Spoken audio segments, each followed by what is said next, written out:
A really, really primary goal of ours is to help those that are looking to train their own dogs. Stubborn puppy, and I feel like I have broken his desire to retrieve. I realize now that it all started with the way I reacted when he picked up items I did not want him to have. My reaction was to tell her no and bob him on the nose. It's keep away, and he's gonna chase me, grab me, smack me, whatever. Negative, negative, negative, negative, turning off the idea. Instead, we're turning it into, hell, he'll just pet me when I'm holding on to this thing. He's not in a hurry to steal it away from me. He gives it back after he takes it from me. Wow, after I gave it to him, he gave it back to me. We're starting to change the mindset. Mistakes and problems aren't always a bad thing. Sometimes they're the best thing because there's opportunities for the dogs to learn from it. There's opportunities for us to learn from it. Slow down and take a deep breath. You're gonna get through it. You'll fix this issue and then you'll learn from it and not create it in the first place. All right, guys, welcome back. This is Podcast Ben, episode number 44 or 64. 64. This is 44. Holy 64. We're gonna do this. I don't know that this one's gonna be that long, but that's okay. It's a question that we got through YouTube. And just to give you an idea, if you hear Mother Nature in the background, and you'll probably see it on our promo, we are in my backyard right now, outside on a picnic table. And if you hear a little bit of noise in the background, outside of nature, it's syrup being made. Ben and I are finishing the last of cooking the sap that we collected. I was going to do a podcast on that as well. I kind of thought it would be fitting to do it with syrup in the background being made. Maybe put me in that mindset, but we're not going to do it in this podcast. I think it deserves its own, and I'm going to talk about making of maple syrup, my experience with it, some of my takeaways from it, and as always, as is with most things that I do, somehow I feel like I can almost always relate it and get value out of it when it comes back to training the dogs. So we're going to talk about that on another podcast. I don't know if we're going to record that one yet today because I've got a 3 o'clock conference call and it's 20 after 2. So this one I don't think is going to be as long, but it comes to us from a different platform. We have done a lot of them with YouTube, or not YouTube. We've done a lot of them with Facebook, Instagram, emails, text messages even. I get text messages. The number of my cell phone number's on the back of our package, so people don't realize that a lot of times they call it and they go, I never expected you to answer. Yep, that's my number. Who else should you? There's no one else that you need to talk to probably if you've got questions other than myself. So with our group anyway. So I do get text messages and I'll get questions that way.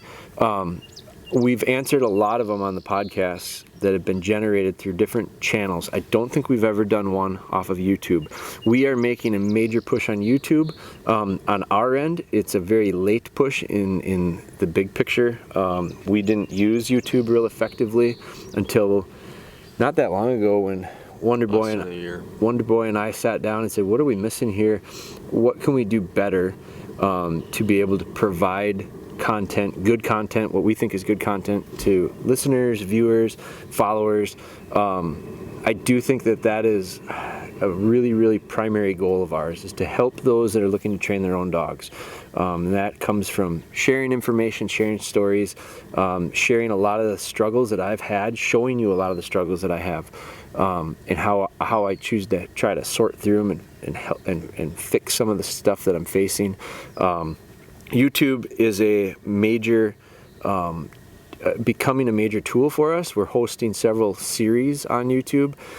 It's just become I'm not saying it's new by any means because we're just late to the game, but we recognized it. Ben recognized it right away about, I'd say maybe not quite a year ago, I guess. Yeah, and it was a little less than a year that we started pushing. And how long have you been here? 2 years now? 2 years. So about a year ago, we collaborated internally.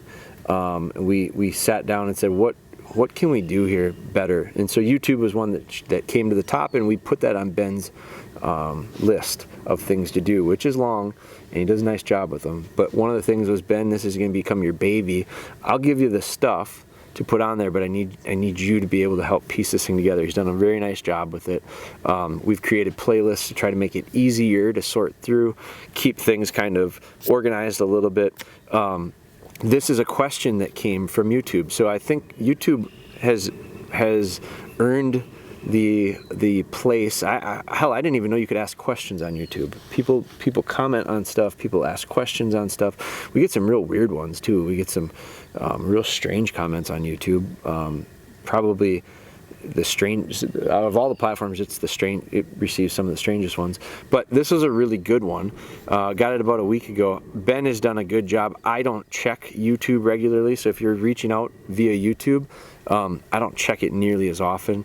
So, but Ben does, and then he'll say, "Hey, let's answer some of these," and he will oftentimes type them. I'll sit there and tell him what I want to say. He'll type it back. We'll send it out. This is one that came that's a little bit longer, and he said, "What do you think about doing this as a podcast?" I said, "Yeah, I think it's a good idea." So let's get into it. Here's the question. It came off of watching a Bella Be Good puppy training. So it was part of our series of Bella Be Good, which Bella just turned a year old yesterday. We're up to posting number 50 something. Yep. We've got 70 probably recorded, so we're slowly trickling those out there. I think you're on an every other day basis where you post a new one every other day. So it's really a nice developing project of ours. This is from number 7. He watched episode number 7, and it was a video that we did a seminar at a show with Bella. Shortly after we got Bella, we did a consumer show, a deer show, and we did seminars at it, and we recorded them because we felt like that is part of Bella's training process. And so we included it as a Bella Be Good episode. It is episode number 7 if you're interested. But he responded back and he said, "Really impressed with the way you handle your dogs and the way that Bella has progressed. I recently have gotten a new retriever with another coming in May, and I have a few questions. Do you have an email I can contact you at?" And then he responded with another reply to that, and he said, "I've been watching your Bella Be Good series and love your approach with her. It has led me to completely change the way I want to train my golden retriever. He's currently 12 weeks old. He's been with us for 4 weeks. He's super smart, stubborn puppy, and I feel like I have broken his desire to retrieve. I realize now that it all started with the way I reacted when he picked up items I did not want him to have, shoes, socks, etc.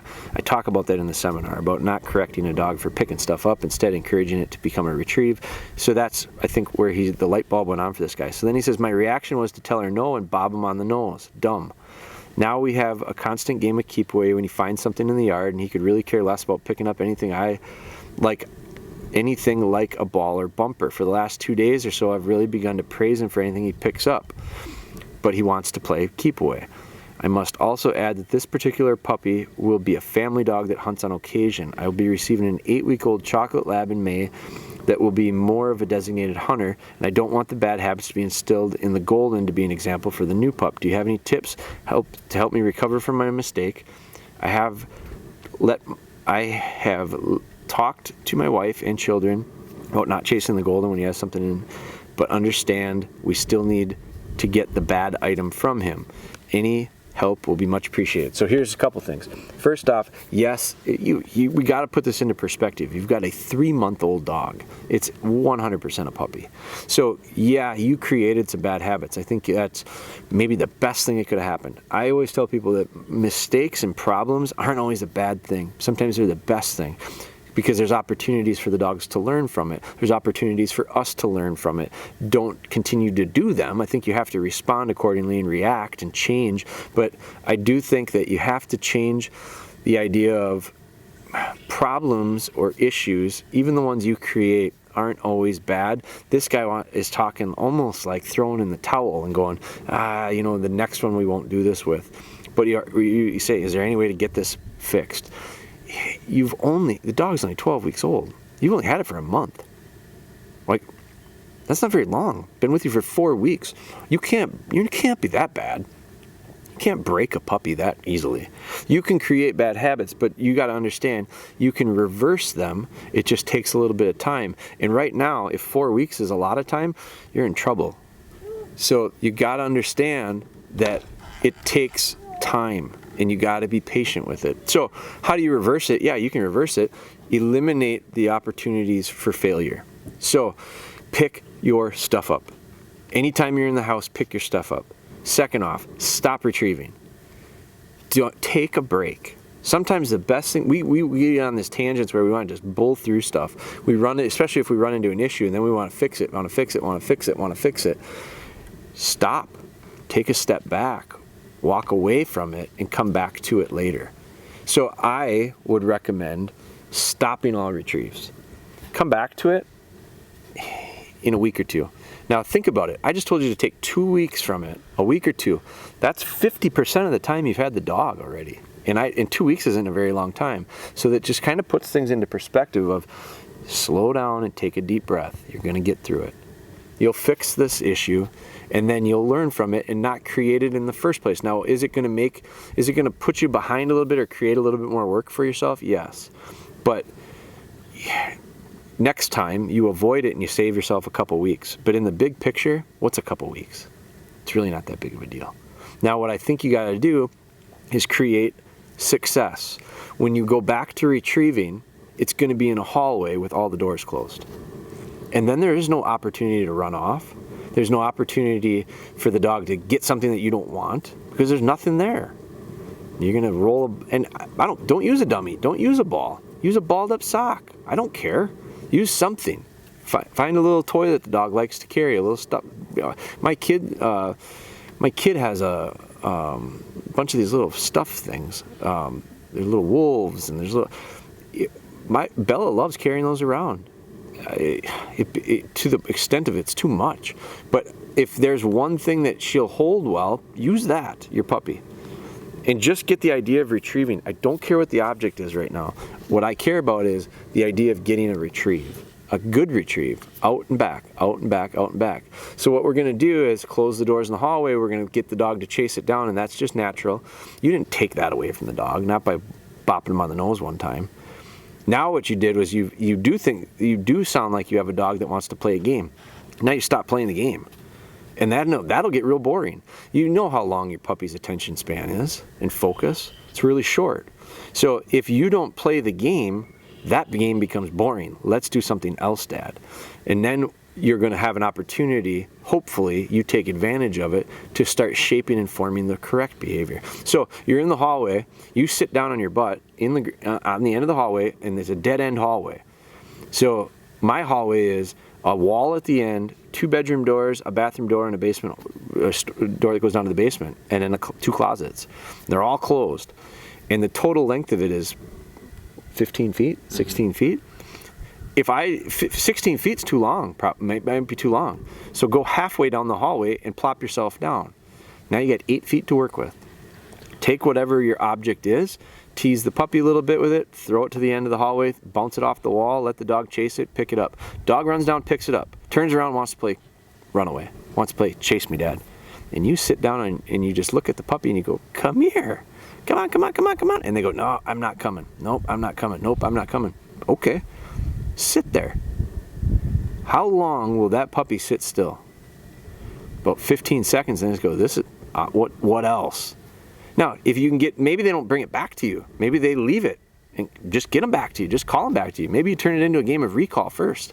Practice recall. Go down to the other end of it and then call them to you. And then eventually you're going to put that thing in its mouth, it's going to carry it, and it's going to accidentally work its way back to you because you're going to encourage it. And when it gets to you, you're going to praise it. And if it doesn't, you're not going to lose your cool and get pissed off. Because I've told people to do that, and then they do it one time, and they're so mad by the end of it because the dog didn't do it, and this doesn't work. And the dog goes, screw this. This sucks. Because your patience level is so short, you're not able to work through a little bit of issues that come up. It's not the end of the world. But you figure out how to get the pup. Maybe it's a little tennis ball. Maybe it's a racquetball. Maybe it's I don't know what it is. But you figure out what you can get the dog to go down and hold on to and get back to you once, twice, done. And then don't do it for 3 days. And go back to and redo it once, twice, get 2 good ones, end it on a good one, be done. You might not be able to get one out of it, so what I would do is I'd shorten it up and I'd stretch my legs out as far as they can go, and that's about 2.5 feet, probably 3 feet maybe. My feet are up against the wall, the puppy's in my lap, and I basically I throw the dummy a foot or two, and the dog runs out and picks it up, and I can reach my arms out and touch the dog. So the dog picks it up and I reach out, and I don't reach for the dummy. or the ball or the toy or whatever it is. Instead, I reach for the back end of their dog and I start petting them on their butt because they love that scratching on the butt. So they're holding something in their mouth and I'm scratching them on the butt. And then I reach my other hand up and I get them under their chest and I start petting them on the chest and tell them how good he is, how good she is. And she's standing there with something in her mouth and she has no other option because I literally am 3 feet away from her and I've got her pinned between me and the wall. And I just praise her while she's got it in her mouth. And I tell her how good she is. And I never take it away from her. And about the time she gets bored with that and decides, you know what, I'm going to spit this out and do something else, I'm reading her body language the whole time. She's about to spit it out, so I get my hand up underneath her chin and I tell her, good. And I take it from her and I tell her how good she is. And then she goes, oh, wait a minute. He's got it. And I give it back to her. I put it back in her mouth, let her hold on to it. The same thing. She's going to spit it out. I put my hand underneath it, I catch it. I tell her how good she is, I give it back to her. And now all of a sudden this little dog is changing the mind of, it's keep away and he's going to chase me, grab me, smack me, whatever. Negative, negative, negative, negative, turning off the idea. Instead we're turning it into, hell, he'll just pet me when I'm holding on to this thing. He's not in a hurry to steal it away from me. He gives it back after he takes it from me. Wow. After I gave it to him, he gave it back to me. We're starting to change the mindset. And then I'll move back a couple days, and then I'll move back a couple feet, and I might make the dog make a 5-foot retrieve. And this time, the dog has to decide to make those 2 steps back towards me. And when they do, they get the same treatment. Get rubbed, petted, loved on. Not looking to steal it from them. So they come back and they go, well, he's not going to take it from me, he's going to praise me for it. So we start getting this dog to understand the concept and the idea, and that is not whack him in the nose when he's got something. Chase him if he's got something. Play keep away. It gets him really excited. That excitement is borderline anger. It is anger. The dog doesn't know that. Dog thinks you're excited. Dog gets excited. Dog goes, wow, this is exciting. A lot of fun. You got to just change the environment first. Then it'll change the behavior. Now when it starts, so that's how I would attack this pup. Now when you get your next one, don't screw up in the first place. Start in the hallway. Dog goes out, picks it up, you encourage them to come back. Do that 2-3 times a week, that's it. Now when it's outside picking stuff up, pick the stuff up. If it's outside at 12 weeks, I hope you're working on some foundational stuff. A 12-week-old puppy, I'd have working on it, bouncing around on a little flat collar. I'd have him on a flat nylon collar, and I'd be bouncing him around, forming a little bit of heel work. I'd be working on the concrete with him. Less distractions, no stuff around. Dog's going to go out, and in about 12 weeks, you're probably, if you haven't seen it yet, you're going to see it. Dog's not going to want to come back to you when you let it go to the bathroom. Whoops. Doesn't want to come back, decides, I'm better off just kind of investigating my own things. And when I call and then he doesn't come, and then he'll chase me. No, we're going to go back in the house. We're going to leave you alone. And then they get bored of that and they go, I want to come back in. And then you go out and you go, don't do that again. You're telling this to yourself, not to the dog. Next time you got to go to the bathroom, put the dog on the flat collar, take them outside, let them do their business, bring them back in the house. You just eliminated the chance for the dog to run around. Now you're going to say, that takes a lot more work. You're damn right it does. So does raising a dog. It's not just this thing that you automatically just let it do its own thing and raise itself, because you'll have the issues that you're seeing. So now you're going to put the dog on a lead because the dog wants to pick stuff up in the yard and run around with it. So whenever you're outside, you're going to put the dog on the lead and have control. And the dog goes to pick something up. You say, no, you're with me. And now all of a sudden he can't pick stuff up. And then you're going to go, well, what do I do if I can't hold on to that lead? Then put the dog in the kennel. By 12 weeks, I hope you're place training. Take the dog outside and move its bed. Put it on place outside. It's a great. I did stuff all weekend outside, and I would say 95% of the time the dogs were on remote sit. Because if I didn't, they'd get into stuff. Not so much the older ones, but Bella would. Bella would be getting into stuff. So I put her on sit. Hell, sometimes I put her on sit and made her sit, and the other dogs got to do whatever they wanted to do, and they didn't do anything. They just wandered around a little bit. Most of the time they found a sunny spot, laid down. But that's a cultural thing that we've built in. Ben and I just filmed a Bella Be Good, and I did it with Ellie. And the reason we did it with Ellie is because Bella struggles with other dogs. This kind of leads us into now you're going to have 2 dogs. So Bella struggles, Bella's gotten very good by herself. When I bring another dog into it, and I saw it this weekend, I had all 4 dogs, and Bella struggled to be steady when other dogs are making retrieves. Well, how often do I work Bella with other dogs retrieving? Not as often as I should, and it showed. So what do we need to work on? That. Instead of 4 dogs, I took 1 dog with Bella. So today, and we worked on that, and we're going to do that pretty regular now because she needs to get better when there's other dogs around. So now you're talking about you're going to be bringing in another puppy here in another month or 2. Same thing, except your golden that's 3 months old right now won't be ready to work with another dog by then. You might be thinking about using your dog to work around another dog, but at 5 or 6 months, that's still too young. It's too young for my dogs. I can't work those dogs confidently around. I can get 1 or 2 repetitions maybe in, but not consistently. And what's going to happen is if I'm not paying attention consistently and they start making the wrong decisions, that becomes repetitious, and then that becomes habit forming. And the problem is you're right back to the idea of the dog picking stuff up and not wanting to pick stuff up because you bopped him in the nose. You formed the wrong habit. You start forming the wrong habit. So you gotta be real conscious of. They're always learning, you're always training. You can't expect a dog to say what happens in a 10-minute session is the only stuff I should allow to be a habit. The rest of the day, don't disregard that stuff. Don't let that be habit forming. It's always habit forming. Everything they do is habit forming, good, bad, or indifferent. So we got to be real conscious of it. So now when it starts talking about working with other dogs, you are going to have to work 2 dogs separately for probably a year. Bella just turned a year, and now I'm getting serious about working her with other dogs because it took me that long to get her to a point where she was really, really good at it by herself. And so now when we start adding, and we've added in other distractions, just not dogs. I mean, simply going from concrete to grass is a big step because you've added some distractions, you've added some temptations, you've added a lot of elements that create issues for the dog's focus. Putting another dog in this scenario is major. So the reason I did Bella today the way I did it is I took Ellie because I just don't have to worry about Ellie in a lot of situations. Ellie just does really, really fine on her own. And so I didn't have to divide my attention very much. I kept my attention focused primarily on Bella when Ellie was doing things. And the majority, I would say, at least probably 70% of today's session was Ellie doing stuff. Yep. But Bella was 100% gaining for 100% of the session because when she wasn't being asked to do something, when Bella was the one being asked to do it, my focus was more on Bella when Ellie was being asked to do stuff. Because I had to get her to do the right behavior, which was ignore what's going on and just sit still. Ignore what's going on and stay in heel position. Ignore what's going on when another dog brings a retrieve in and just stay right here isolated by myself on this little island. Remote sit. But what did we work on most of the weekend? Remote sit. Now we added another layer of distraction and temptation in it. So we've been adding, we continue to add and add and add, and every time they get real good and master a scenario, we change it. We change it somehow, some way, and then we replicate it.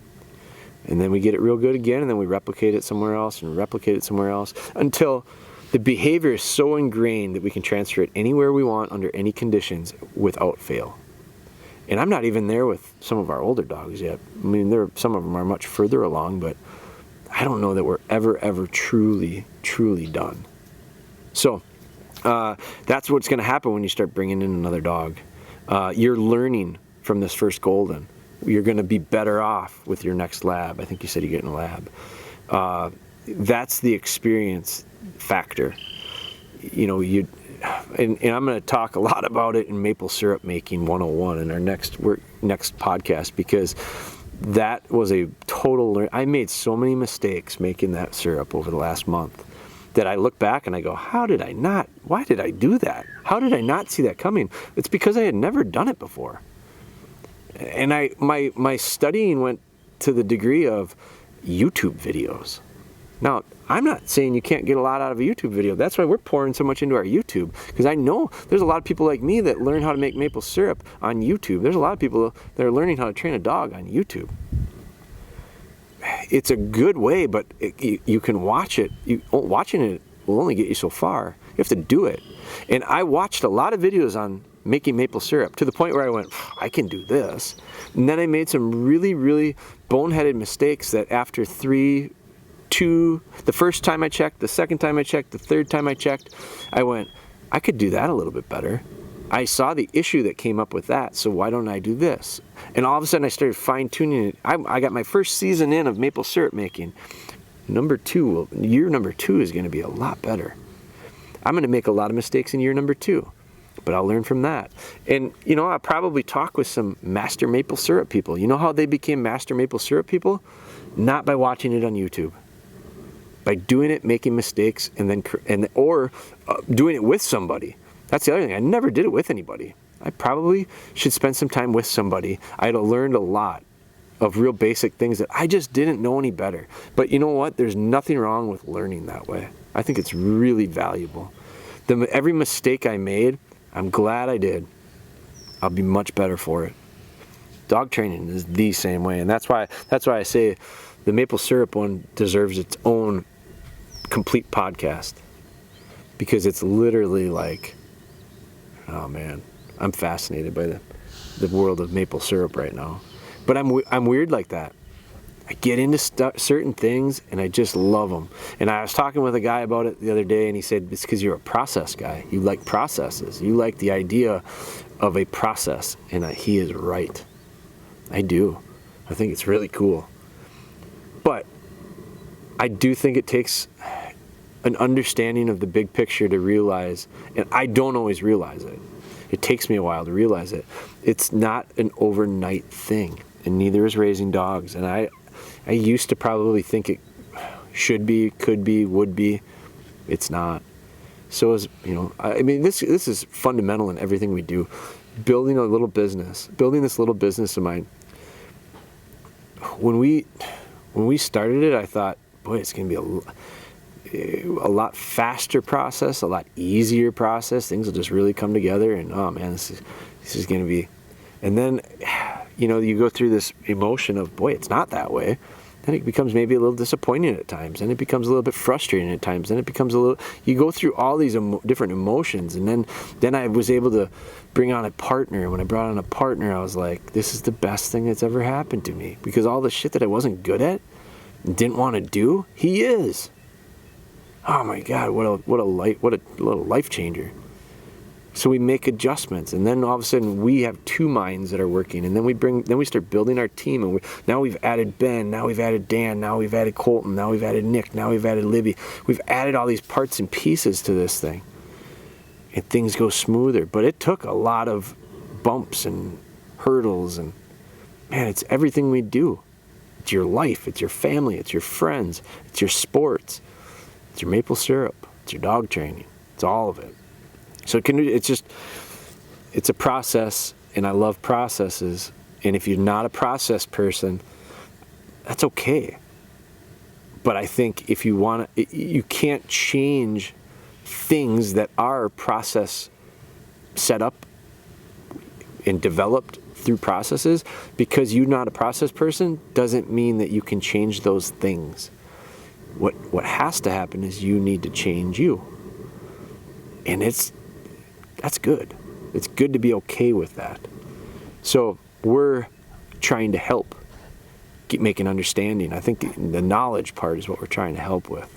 But the execution part is up to you. Yeah, I've said it many times for a long time. You have to do the work.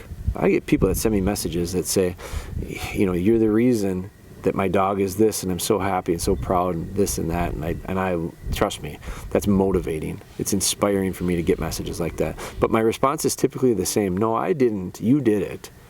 I helped you. That's what I'm here for, is to try to help as many people as we can help, as often as we can help. That's why these podcasts are getting done. That's why we're doing the different projects that we're doing. YouTube, Instagram, Facebook. Those are the places I think you can get a lot of really good information. Our training videos. Some people don't even know we have training videos. We have a puppy video, a foundation video, a shed training video, a game recovery tracking video. They're formal. They've been produced. They're a little bit cleaner, neater, sequenced, better, probably a better canned, finished product. The rest of the stuff, a lot of the projects that we're doing are very much looser. But I do think it gives you a good idea if you have both of those tools and realize you're going to be in a lot of ways, you're going to be like the candid stuff. Kind of fly by the seat of the pants, make adjustments as necessary when needed. But the idea of the videos themselves, the value in that is it gives you a broad overall picture in a relatively small packaged up. There's everything in there is really valuable. Everything in those videos is valuable, and everything in there is sequenced to make sense. So you can watch it, and they're not short, but in comparison to the YouTube stuff, like if you watch Live with Spry is how many videos was Live with Spry? 110 or something? A lot. 110, 120, I don't know how many they were, but some of them were an hour. Some of them were longer than an hour. Some of them were a little shorter, but a lot of it was live on Facebook, so it was a question and answer stuff. But what happened with those is there's 150 hours of footage to watch Spry get turned 1 year old. That's a lot of stuff. Our training video, Puppy and Foundation, they're 3 hours apiece. That's still a lot of information, but I've condensed basically a year's worth of videos, 150 hours of video, into 3 hours. I just cut a lot of stuff out and organized it. So I do think there's value in all of it. I think there's value in you guys watching, listening to as many trainers as possible. I don't think you should be looking at replicating any one exactly the way. I think you need to look at them all and figure out what works for you. I follow other dog people. I'm actually looking at teaming up with a few right now to do some stuff, and my reasoning behind it, or my thought behind it, was if I can reach out and get some people involved, we together can bring value to more people. And so that's why, and right now I think that's what people need.